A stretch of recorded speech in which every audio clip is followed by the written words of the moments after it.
কালকে আমি রাত জেগেছিলাম, তাই একটু শরীরটা খারাপ লাগছিল।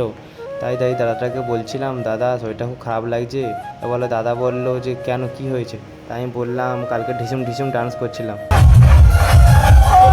তারপর দাদাটা বললো, রোদ্দুর থেকে এলিস তো এক্ষুনি, চোখে মুখে জল দিয়ে ঠিক হয়ে যাবে। তারপর এই দাদাটা আমাকে বললো চ আমার সাথে। আমি বললাম কোথায়? বলে চ না আমার সাথে। তারপর ওই দাদাটা আমাকে মিষ্টি দোকানের সামনে দাঁড় করে ডেকে চলে গেল, বলছে আমি এক্ষুনি আসছি।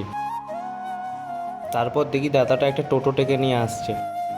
তারপর দাদারা দেখি এই পেটিগুলো নিয়ে বসলো। আমি দাদাটাকে জিজ্ঞাসা করলাম যে দাদা এই পেটিগুলোর মধ্যে কি আছে? তারপর দাদাটা বললো এই পেটিগুলোর মধ্যে মিষ্টি আছে, আজকে এন্ডিং ছিল তাই জন্য মিষ্টি অর্ডার ছিল। তারপর আস্তে আস্তে দোকানে থেকে চলে গেলাম। দোকানে এসে মিষ্টিগুলো রেখে যে যার মতো কাজ করতে লেগে গেলাম। তোমরা তো জানোই গরমটা হঠাৎ কেমন বাড়লো, তাই জন্য দাদাটা আমাদের ডাকলো যে আয় চাঁচা বরফ খাবি আয়। তাই এলাম। দাদারা বলছে চ চ নিয়ে যাবি চ। তোমরা মানো কি না মানো, ওই গরমের সময় চাঁচা বরফ খেতে সেই লাগে।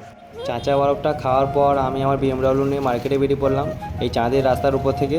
তোমরা দেখতেই পাচ্ছ রাস্তার অবস্থা কেমন। তারপরে কড়া রোদ।